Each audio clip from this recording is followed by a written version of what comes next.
नमस्कार दोस्तों, आप सभी का स्वागत है हमारे इस YouTube चैनल में जिसका नाम है आरसी सरनीट। दोस्तों, अभी के टाइम में हम मोस्ट इम्पॉर्टेंट क्वेश्चन सीरीज चालू कर दिए हैं। अभी हम बहुत दिनों पहले फर्स्ट चैप्टर डाला था। थोड़ा सा मुझे काम था, मैं बिजी था, थोड़ा सा एग्जाम का वगैरह टेंशन था, इसलिए मैं वीडियो नहीं डाल सका दोस्तों। लेकिन आज की वीडियो में हम इसके नेक्स्ट चैप्टर मतलब सेकेंड चैप्टर का मोस्ट इम्पॉर्टेंट क्वेश्चन सीरीज देखने वाले हैं।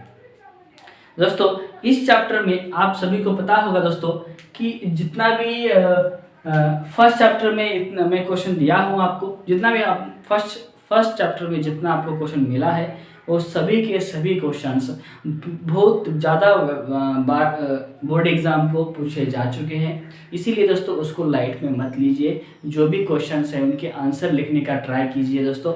मैं देख रहा हूँ दोस्तों, एक चैप्टर मतलब 80% क्वेश्चन उनके अंदर से कवर हो जाए, और जो क्वेश्चन में बार बार बहुत ज़्यादा तरीके से पूछे जा रहे हैं वही क्वेश्चन मैं लेकर आ रहा हूँ आपके साथ दोस्तों। ऐसा नहीं है कि मुझे पता नहीं कि ये क्वेश्चन आएंगे, लेकिन दोस्तों बहुत बार क्वेश्चन ये रिपीट हो चुके हैं।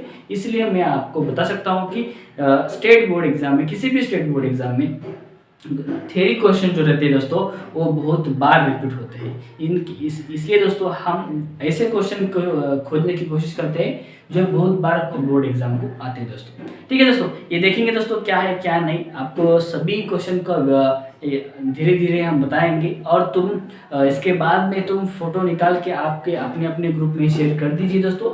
जो भी आपके साथ दोस्तों स्टेट बोर्ड एचएससी बोर्ड 2023 के बारे में प्रिपरेशन कर रहा है वो सभी दोस्तों के लिए इसको फॉरवर्ड कर दो दोस्तों। हो सके तो लाइक कर दीजिए दोस्तों। तो सेकंड चैप्टर है सॉल्यूशन दोस्तों। ये चैप्टर तो बहुत आसान है, पढ़ने के लिए बहुत आसान है दोस्तों, बहुत जल्दी खत्म होने वाला चैप्टर है, छोटा सा चैप्टर है दोस्तों।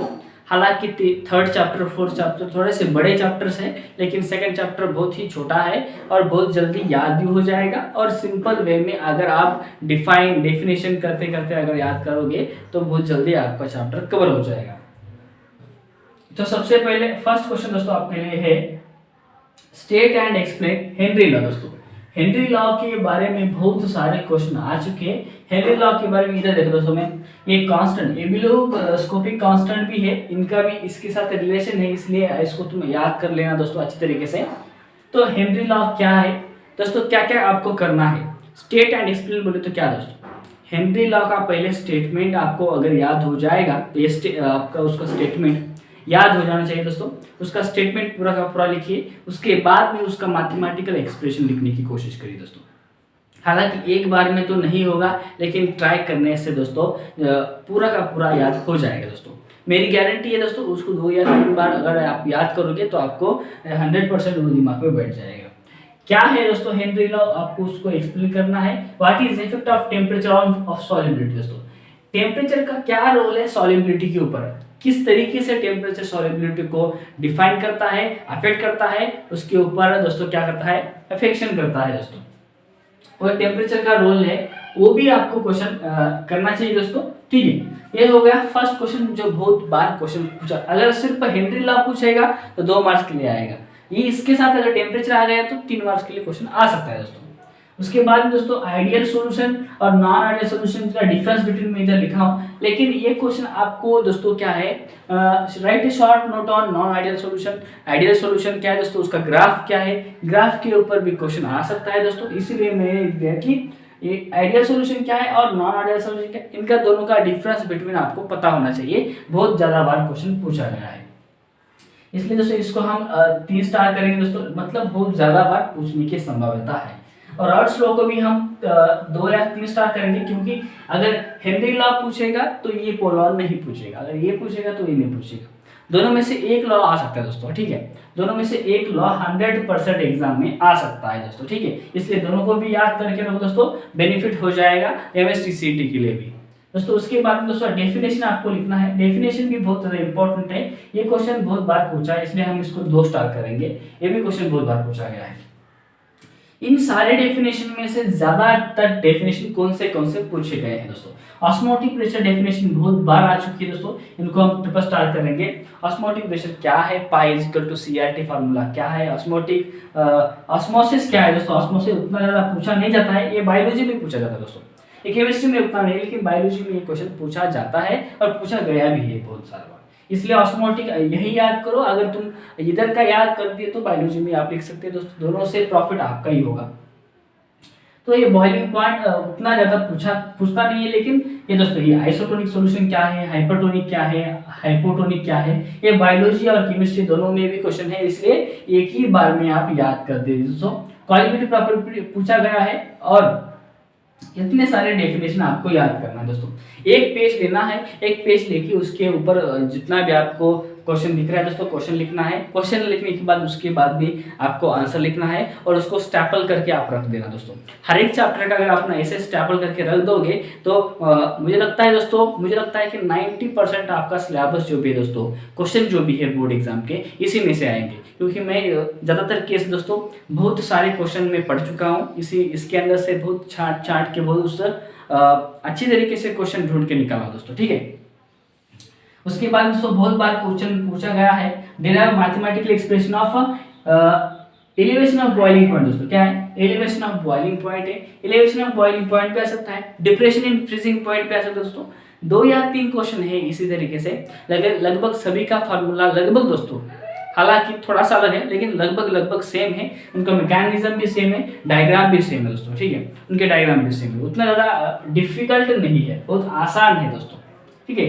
मोलर मास का फार्मूला mp इक्वल टू वाट, क्या फार्मूला है क्या नहीं सब आपको याद होना चाहिए, किसी तरह से मैथमेटिकल एक्सप्रेशन किया है वो आपको आना चाहिए दोस्तों। मुझे लगता है दोस्तों सबसे ज्यादा पूछा गया है बॉइलिंग पॉइंट का, फ्रीजिंग पॉइंट का भी क्वेश्चन पूछा गया है, लेकिन आप अगर एक याद करोगे तो दूसरा आपको आप याद हो जाएगा दोस्तों।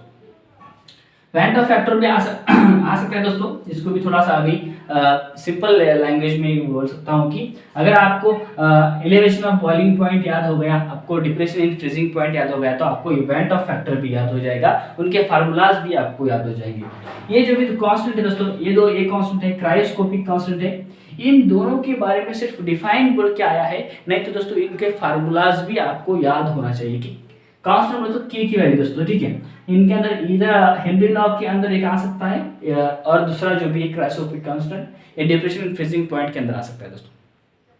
इनको थोड़ा सा ज्यादा दें दोस्तों, ये एमसी मल्टीपल चॉइस क्वेश्चन में आ चुके हैं, बहुत बार आ चुके हैं दोस्तों। उसके बाद में दोस्तों ये हो गया थ्योरी क्वेश्चंस, थ्योरी क्वेश्चन इतने ही आते हैं, इसके बावजूद अगर कोई रह गया तो आप थोड़ा सा उसको ओवरलुक कर देना दोस्तों, ठीक है। अभी बात है दोस्तों न्यूमेरिकल, इस चैप्टर से फर्स्ट क्वेश्चन आपके दिमाग में गुजरा होगा कि इस चैप्टर से न्यूमेरिकल आ सकते हैं क्या। यस, इस चैप्टर से न्यूमेरिकल आएंगे दोस्तों। आपको मैं बोला था फर्स्ट चैप्टर में से न्यूमेरिकल कहाँ से आएंगे, आपको 2 ऑप्शन दिया था, एक तो डेंसिटी के ऊपर क्वेश्चन आएगा, दूसरा क्वेश्चन दोस्तों यूनिट सेल की जो भी परसेंटेज फ्रैक्शन है दोस्तों उसके ऊपर आएगा क्वेश्चन। लेकिन इस चैप्टर में दोस्तों बॉइलिंग पॉइंट एलिवेशन के अंदर m2 निकालना है, what is the molar mass of solvent, ऐसा क्वेश्चन आ सकता है दोस्तों, बहुत बार क्वेश्चन पूछा गया है। नहीं तो दोस्तों pi is equal to ICRT, ये भी क्वेश्चन आ सकता है आपको, सी बोले तो दोस्तों ठीक है। इस क्वेश्चन में भी न्यूमेरिकल बहुत बार पूछे गए, बाकी भी पूछे गए थे, लेकिन ये 2 बार इस दोनों फार्मूले में बहुत बार क्वेश्चन पूछे गए हैं दोस्तों। इस वीडियो में इतना ही मैं आपको बताऊंगा कि कौन से क्वेश्चन इंपॉर्टेंट थे सेकंड चैप्टर के दोस्तों। यही जो भी सीरीज है most important question of chemistry for HSC board examination 2023 दोस्तों, ये सीरीज ऐसे ही चालू रहेगी दोस्तों। थोड़ा सा टाइम कम ज़्यादा हो सकता है, थोड़ा सा काम भी रहता है मेरे पास दोस्तों, ठीक है। लेकिन दोस्तों क्या है, थोड़ा सा गांव में रहने वाले लोग के पास थोड़ा सा काम कम रहता है दोस्तों, थोड़ा सा इसीलिए थोड़ा सा प्रॉब्लम हो रहा है। अगर आप हमको सपोर्ट करोगे, अगर आप हमारा साथ दोगे दोस्तों, तो बहुत जल्दी ही हम स्टेबल होने की कोशिश करेंगे, क्योंकि एक सोर्स के ऊपर डिपेंड नहीं रह सकते दोस्तों, ठीक है। इसी वीडियो के अंत में यही कहना चाहूँगा दोस्तों, पढ़ाई करते रहो, बहुत ही कम टाइम आपके पास शेष है दोस्तों। इस कम टाइम में आपको बहुत ही ज़्यादा खुद के ऊपर भी काम करना है। हालांकि बहुत लोग भी है दोस्तों जो अभी भी पढ़ाई स्टार्ट नहीं कर रहे हैं दोस्तों, कोई स्टार्ट किया है लेकिन उतना दिल से पढ़ाई नहीं कर रहा है दोस्तों। ये थोड़ा सा बात बहुत ही गलत है दोस्तों, क्योंकि ड्रीम्स जो दोस्तों तुम खुद भी देखते हो ड्रीम्स, और तुम्हारे पेरेंट्स भी आपके लिए ड्रीम्स देखते हैं, इसलिए उनके ड्रीम्स के ऊपर दोस्तों थोड़ा सा क्या है अफेक्ट नहीं होना चाहिए। इसलिए मैं बोलता हूँ कि पढ़ाई अच्छी तरीके से करते रहो दोस्तों, और साथ ही साथ थोड़ा सा जल्दी उठने की कोशिश करो। विंटर सीजन है, इसलिए सोने का टाइम थोड़ा सा कम करो दोस्तों। इसी टाइम में आप सभी अच्छी तरीके से प्रिपरेशन कर सकते हो। अगर टाइम ये निकल गया तो आपके पास कुछ भी नहीं रह जाएगा सिवाय पश्चाताप के दोस्तों। ठीक है दोस्तों, इसी वीडियो के हम एंड करते हैं दोस्तों। मिलते हैं अगली वीडियो में। इसी वीडियो के डिस्क्रिप्शन में आपको टेलीग्राम की लिंक मिल जाएगी, उसके अंदर आपको इसका फ़ोटो मिल जाएगा। नहीं तो अगर आप उसके बाद अभी इसके बाद में आप फ़ोटो भी निकाल सकते हो दोस्तों। ठीक है, थैंक यू सो मच दोस्तों, पढ़ाई करते रहो, ऑल द बेस्ट।